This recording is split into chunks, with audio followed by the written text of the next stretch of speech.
wabarakatuh. Halo semuanya, apa kabar? Semoga dalam keadaan baik-baik semua ya. Berjumpa kembali pada mata kuliah Perencanaan Pembelajaran Bahasa Indonesia. Masih bersama saya Ibu Ayu Puspita Endasari. Nah, untuk materi yang akan kita bahas kali ini adalah mengenai jenis-jenis kurikulum di Indonesia. Nah, kira-kira apa saja materi yang akan kita bahas ini ya? Teorinya seperti apa? Mari kita simak saja video selanjutnya. Jenis kurikulum di Indonesia. Pengertian kurikulum. Pengertian kurikulum menurut bahasa dan istilah. Istilah kurikulum digunakan pertama kali pada dunia olahraga pada zaman Yunani kuno yang berasal dari kata kurir dan kurir. Pada kata itu, kurikulum diartikan sebagai jarak yang perlu ditempuh oleh seorang pelatih, orang yang mengistilahkan dengan tempat berpacu atau tempat berlari dari mulai start sampai finish untuk memperoleh medali atau penghargaan. Kemudian, pengertian itu diterapkan dalam dunia pendidikan menjadi sejumlah mata pelajaran atau subjek yang perlu ditempuh oleh seorang siswa dari awal sampai akhir program pendidikan untuk memperoleh penghargaan dalam bentuk jasa. Jenis-jenis kurikulum. 1. Kurikulum ideal. Kurikulum ideal ada kurikulum yang bertujuan untuk dapat dilakukan dan menjadi acuan atau pedoman guru dalam proses belajar dan mengajar. Oleh sebab itu, kurikulum ideal merupakan pedoman wajib bagi guru. Kedua, kurikulum aktual. Kurikulum aktual adalah kurikulum nyata yang dapat dilaksanakan oleh guru sesuai dengan kondisi yang ada. Misalnya saja, jika dalam praktik di sebuah sekolah dalam mengamati mikroorganisme, maka setiap anak akan dapat menggunakan mikroskop. Dan terakhir, ketiga, kurikulum tersembunyi.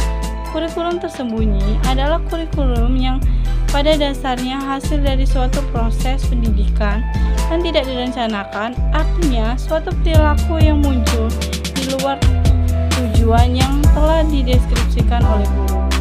Tujuan dibuatnya kurikulum.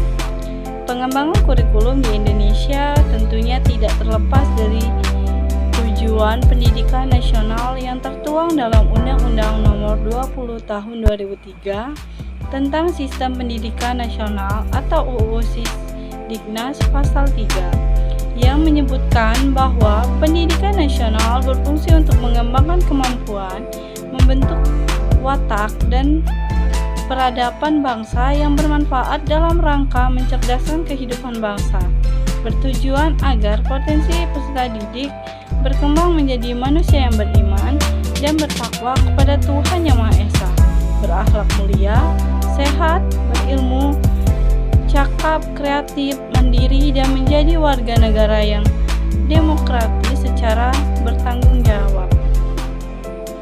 Kurikulum di Indonesia. 1. Kurikulum Rencana Pelajaran tahun 1947 menekankan pada pembentukan karakter manusia yang beradab dan bersejajar dengan bangsa lain. Kedua, Kurikulum Rencana Pelajaran terurai pada tahun 1952 terdapat silabus mata pelajaran yang lengkap dengan suatu pelajaran diajarkan oleh seorang guru. Ketiga, Kurikulum 1964 pembelajaran dipusatkan pada program pancawardhana, yaitu pengembangan moral, kecerdasan, emosional, keterampilan, dan jasmani.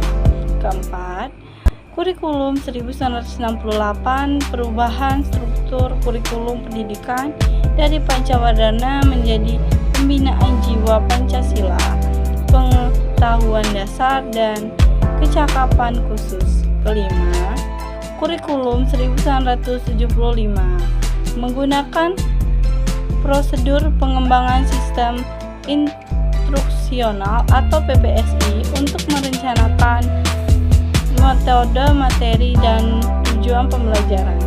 Keenam, Kurikulum 1984 mengusung proses skill approach dengan pendekatan GBSA atau guru belajar siswa aktif.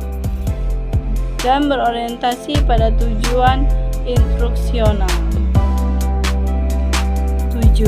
Kurikulum 1994 dan suplemen kurikulum 1959. Tujuan pengajaran menekankan pada pemahaman konsep dan keterampilan menyelesaikan dan pemecahan masalah. Kedelapan, kurikulum berbasis kompetensi atau KBK.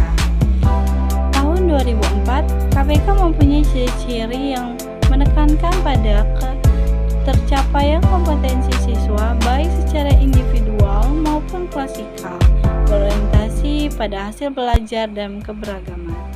Kesembilan, kurikulum tingkat satuan pendidikan atau KTSP. 2006, Departemen Pendidikan Nasional pada saat itu menciptakan kerangka dasar atau KD, standar kompetensi lulusan atau SKL, dan standar kompetensi dan kompetensi dasar atau SKKD. Kurikulum 2013 atau K13, guru dituntut untuk mencari pengetahuan sebanyak-banyaknya karena perkembangan teknologi cepat membuat siswa lebih mudah dalam mendapatkan informasi. 11. Kurikulum Merdeka.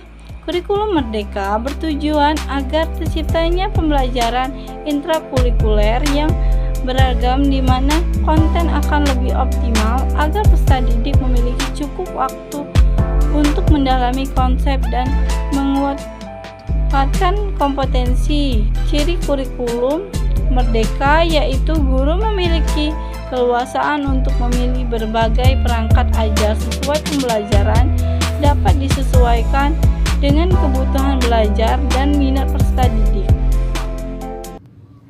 Baik, itulah tadi video pembelajaran mengenai jenis-jenis kurikulum di Indonesia ya. Semoga kalian dapat mengerti dan memahaminya pada video yang sudah dijelaskan tadi ya. Sampai berjumpa di video selanjutnya dan terima kasih atas segala perhatiannya. Saya Airi, Assalamualaikum warahmatullahi wabarakatuh.